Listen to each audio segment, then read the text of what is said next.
Now, 1 foot off center. And now it's on, gonna blow your mind. Rick Maddison, host of 1 Foot Off Center. We have different political views that we'll share on different issues. We're going to try and find middle ground for sure. There will be some, hopefully not a lot, because it doesn't make for great entertaining shows, but whatever.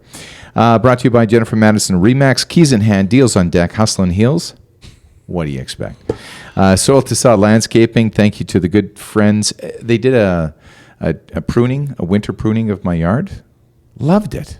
Like, it's just such a, like, it just feels like a release when you just let all that summer go. You know, Rick, the viewers and the listeners often ask me, you know, we're not sure what Rick does normally, and does he do anything at all? No, because right now I could be doing landscaping. We don't even know. Okay, hey, I got a question for you. Lanigan, somebody told me that you did stand-up comedy to get through college. Is that a true story? I did travel. Really? You know that? No, starving comedian. I do believe the starving comedian part. You know, now he's lead pastor of Trinity Church. That's right. You had a nice little tagline for that. For all of your churching needs. You can use that. You can use that all you want. Simply Benefits, Jeff Cox, of course. What does he do? Benefits. Simply. And Ron Mattiussi, former CEO of Kelowna, and now jet flying, like he's all over the map. He's flying Italy and there, and welcome back. He buys carbon emissions, though. Yes, he is. Like a good liberal, right? You click that button, I never do. 33% reduction. Absolutely not, right? Yeah, exactly. We're having way too much fun. Okay, so I drive a truck. We apologize, but sometimes we have a little bit too much fun. The city is paying for $27.8 million in land. I think that was the number. A marina. There was Westcorp. Westcorp had this land, and a deal was done in camera, I believe. And Ron, you can speak to this. Any real estate deals are done in camera, so that's not a big thing. I guess the question is for this group, and Ron, if you can lead it, is just, you know, this is one of those monumental expenditures. On the one side, people are saying, well, if it's, you know, it's such a good deal, why didn't another developer buy it? I mean, why would the city, you know, wade into those waters? On the other side, the city's saying, well, you know, we're going to flip it. We have some ideas. We really want such incredible, you know, I guess pivotal land mass that we really needed to get in there and make sure it was done correctly. So in your eyes, is this one of those moves for the city that may have some blowback, say around next October for election time, or is, you know, where do you stand on this? Well, let me first just clarify the whole in camera. Cities can go in camera for very narrow discussions. One is real estate. You can't be having an open meeting deciding what you're going to pay for something or that you're interested in buying something. That's just strategic. And then the other is, you know, personnel items or personnel matters or negotiations that, again, you're not going to negotiate with the union in a open public meeting. So, but it's very, very narrow of what they can do. And real estate negotiations are one of them. And I think that just makes total sense for the taxpayer. So they're not at risk. Over the years, the city has made strategic purchases, usually with something in mind. The KSS site, when that came available, the city bought it, saw it as a way to create more housing, in fact, rental housing, various types of housing. So they parceled it up, actually, and then flipped off. So the city has done that. You know, one I was involved with was we purchased the Tut Ranch and turned it over to UBC. So we didn't make any money, but the intent wasn't to make any money. We were able to acquire it and gave it to UBC for, you know, costs. Strategically, just an important piece of land to develop next to probably one of the more important institutions that is out here in the city making a difference. In this particular case, you know, I think the only explanation is that the site is sat, you know, vacant for many, many years.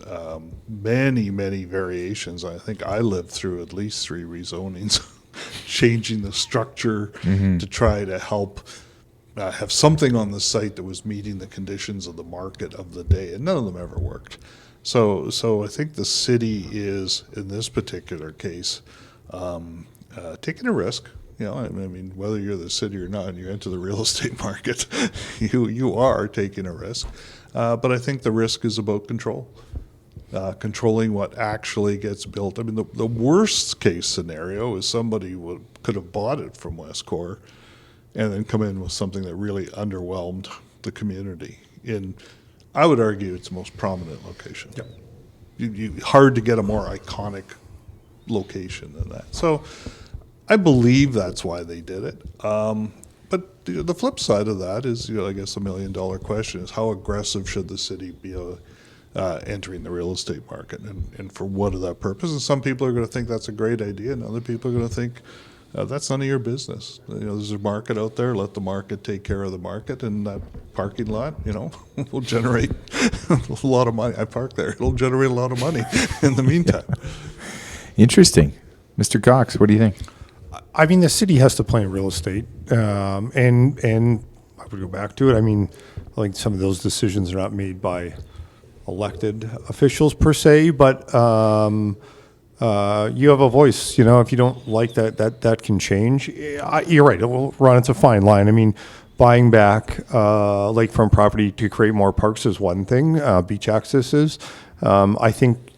I think you answered the question that it's a bit delicate, but the reality is I think what they were trying to do is solve for what has been a long-term problem. We must be pushing 20 years. 20 years yeah, at least. Yeah. Since the Willow once stood on that spot. So it makes sense. When you're talking about the budget about Kelowna, $27 million, we should count every penny all the time, but it, to a degree, is a rounding error. I mean, I would argue that if you've got an issue with that, then you've definitely got an issue with the new Parkinson Rec Center and the way that was done, right? Mm-hmm. And I'm not trying to be facetious. I'm being sincere. Like, if you're worried about them buying that site, then you've got a long list of things ahead of it that you would not be happy with. We have to elect people, and we have to. I'm turning over a new leaf, I think. Yeah. We have to. This is a much gentler. I know. Gentler. There's a trust factor that has to exist, and when the trust factor breaks, that's a whole other world. I can give you lots of examples of that. I don't think that's there right now. We talked about in the last podcast. I think when you talk about where the city's trying to go, I think this council, I'm going to give Tom credit for it. I really think it's pushed by Tom, has been the person that's driven things. I'm not saying he was responsible for the Canadian Music Awards, or I know he is somewhat responsible for the Memorial Cup, but I think the influx of the Briar, I don't know he touched that for sure, but I have noticed this council has made that a priority. And so they also recognize that to continue to support those things, we need things to move forward. And that has been zoned to be a hotel forever, and it has not moved. Those are things that they committed to do, and if they thought that was a step in the right direction, and then they're going to be able to solicit and find the right group. Yeah, you don't want to take a loss on it, but it's land in Kelowna. I doubt that's the case. Land. Yeah, it's probably a premium for sure. Interesting though, from a standpoint of the free market, like, wouldn't the free market determine values and costing and the right iteration for that, for market viability? Like, I mean, it seems to me like the city came in and said, no, we're going to bring it back, because it is an iconic piece of land. I get all that. But I mean, doesn't the free market also dictate what exactly that land is and what it's supposed to do? As far as, like I said, you have to have a feasibility if you're going to be a developer, and it's got to make sense, and it's got to go through council. Like, that's the part I'm not understanding of this, is why wouldn't the free market also do the same thing? I think the free market is about fast return, and the city's trying to do something with lasting value. I think that would be the paradigm. Like, I think Westcorp is a case where they just didn't get a fast return on it, and I think that scares you. Where I think the city, I saw this. The other kind of axiom I thought of is I think they're not buying land; they're trying to buy trust. The city of Kelowna, and I think that's the saying, hey, we have a vision and a passion for what this could be. It's a prime piece of property. It's got waterfront, it's got the marina, it's got the things, but we want this to be a legacy move that has a long-term impact, because it needs to belong to the city of Kelowna. It needs to belong to the people, and it needs to be something we're proud of and proud to have as part of that, right? And you have to kind of balance out the public benefit versus the public risk, and I think that's the question we don't know at this point with that land, but typically in the Okanagan land has proven well, and I don't see it this way, but I see this as an attempt as well by the city to like, hey, we want to just buy some trust here. We want to go, hey, we see it, we see the vision of it. Others haven't seen the fast return, so we have to do a kind of a lasting value type of play here. And so I think that is, I have some hope in that. I have some belief that perhaps that could be what this is for, and if they can find the right developer and the right group to come in and put their name on top of it and move it forward, I think that could be a pretty beneficial thing. So Ron had the pleasure of meeting my father, John Maddison, lots of years in municipal service. Many times. And over the dinner table, he was also town manager, and he talked about legacy projects and the danger of them. And these are plaques on buildings where they have built by, mayor and council and all those things. And he says those can be very dangerous legacy projects because they're built for, will my name stand for anything? Did I do anything while on my term? And he just said he always had a cautious eye towards that because he was always worried that, they're trying to do something with the public money, and it is coming out of our pockets to go somewhere. So that's the other part, is it's not just sitting there. It's the biggest fear of a city manager. But I don't think that's. I don't think that's it at all. But it's the flip. But I'm just saying, legacy projects can sometimes for sure be incredibly expensive, and I also get what you're trying to say, but like, if we're being super sincere, we don't live in a free market. Like, and I'm not trying to be a jackass about it. We just don't. Like, we don't. And when it comes to land, let alone the things we've talked about in the last show, but we are not a free market society. Free market societies have lots of pros and they have lots of cons, but we are ALR. Like, the complexities of our land in this province is the furthest thing from a free market, to be sincere. And I think that's so. Again, I don't. It's not one way or the other. I think that's a strategic move to move a project along. Is the way I see it. I don't think there's much more there. I could be wrong. If it comes out that it's called the Dias Weston Hotel, well, I'll eat my words. But I don't think that's the intention of this. I think they looked at something and said, "Man, we're tired of that quasi eyesore," because it is kind of weird when you get down to that corner in a pretty cool part of town. And I think they just said it's time for us to move this along. So, I think the worst thing than that is called that with a crane and a half-finished building. Right.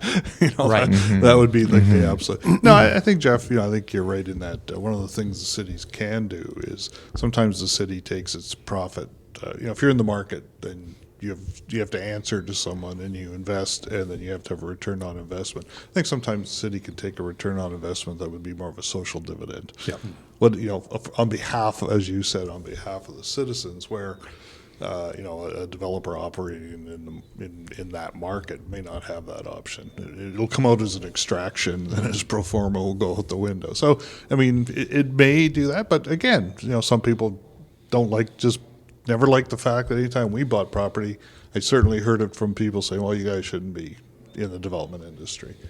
Mm-hmm. And we had we felt that we had a purpose to be there. That was something that was missing, right? Well, and for me, just to put a final point on it, is we will see. We will see how this goes, and then we'll know if we're right or wrong, or just in the middle, I guess. Just a lightning round here. The city is paying about $100K per month for security and other changes they made in the spring at the rail trail around the homeless encampment. Castanet is working on a story right now. Kevin Mead did an interview with CBC last week where he confirmed that number. Interesting that they have already spent $800K and will be spending $1.2 million per year on this situation. Ex-chair of Journey Home, Scott Lanigan. What could he have done with that money? That Ron. I know he But was just security only, like specific security. Well, correct? yeah, and these these sound like round numbers to me. So I think the city knew what was going to happen is it would disperse individuals, and now we're hearing it across our city. Is these folks unfortunately are just spread out, from Springfield to downtown, and what that money could be used for, and that to me is just the bottom line of we at some point we have to. Not Band-Aid. We just have to make the meaningful change and no, it's not simple. It's complex and no, there's no perfect answer. But there are answers and there are opportunities and there are ways being made in other cities and jurisdictions in towns that have had a meaningful impact that can actually help businesses, individuals see some tangible change. And I think that's the piece that becomes this, day after day. The noise just becomes numbing when it comes to our homeless community, because when people don't see things moving along, and then we're just putting money after money after money, it actually hurts your heart. It hurts my heart, if I were to be honest. It's so frustrating on many levels, and I know if we had a will. That they're in the right people, I actually believe we can make it happen. Solving it, or are we talking about band-aiding it? What are you talking about? No, I think I'm tired of Band-Aids. Okay. For the financials alone, so you just stated $100,000 a month in security for the rail trail. Mm-hmm. So I started to do this math not too long ago. So from the library parkade to the innovation center, you have 2 security that patrol that area out front of the library.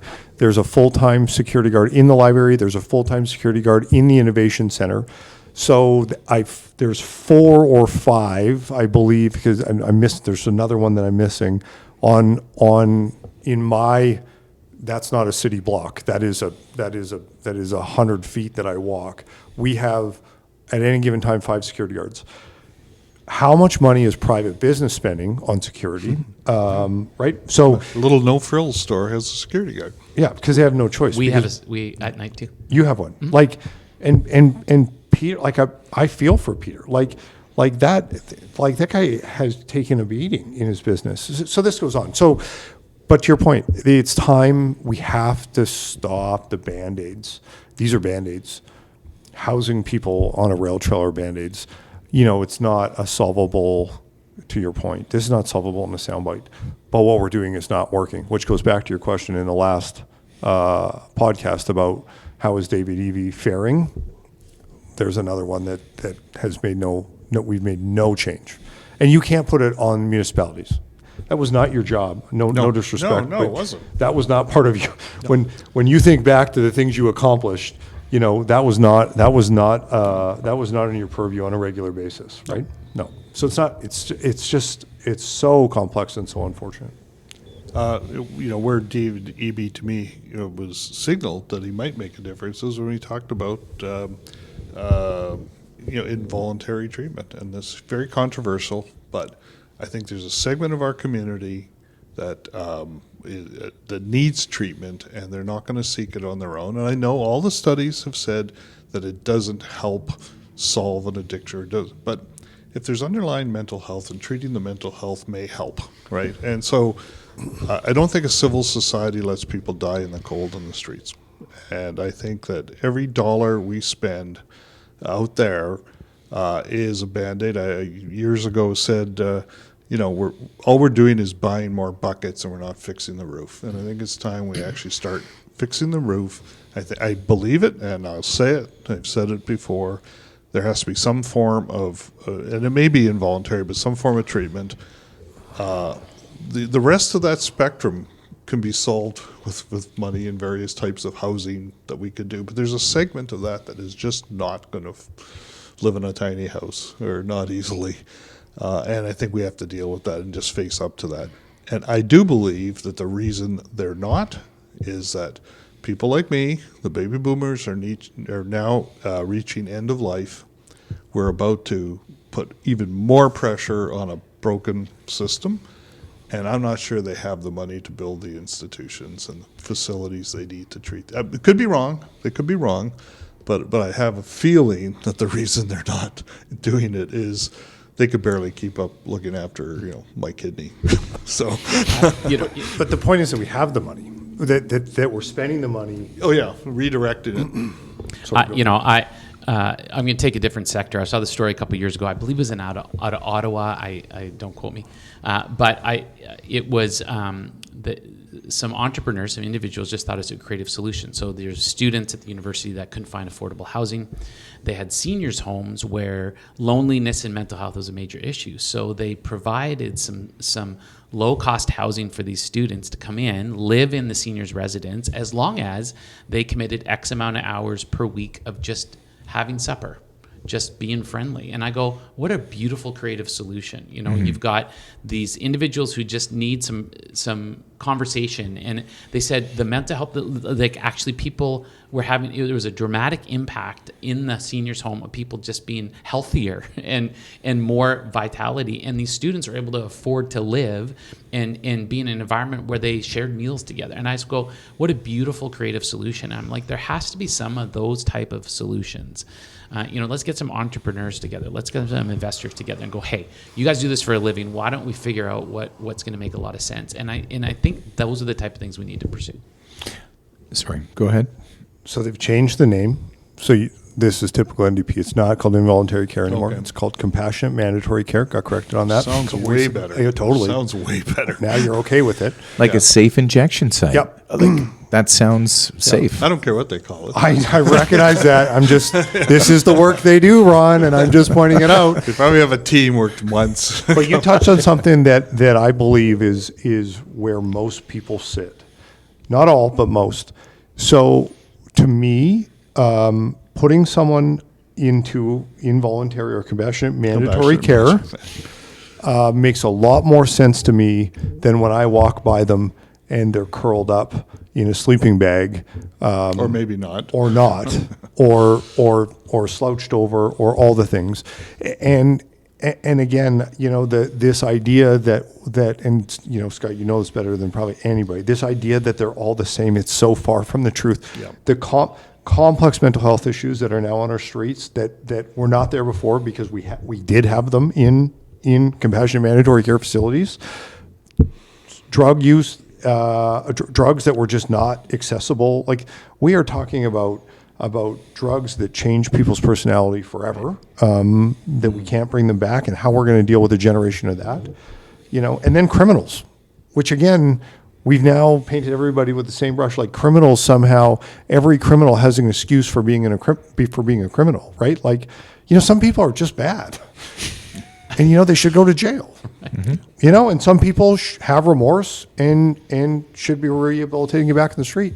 But right now, same brush.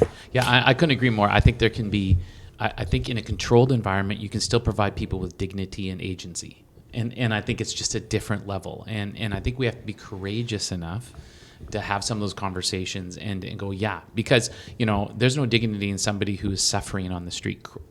There's no dignity there, and they don't have the capacity to have their own agency. But I can provide some in an environment that helps them, and I know it's going to help them. They may fight it, but ultimately, if we're moving on that path, it may be a long step in the same direction, but it's the same direction, and it's a direction towards doing the best that we can for you. So. If you have Alzheimer's at some point, don't you have compassionate mandatory care? Mandatory care. It's so true. Yeah, you wander out, they'll put you back in and make sure you don't wander out again. I mean, it's. But what a trifecta. We have the baby boomers aging out, really creating some stress on the healthcare.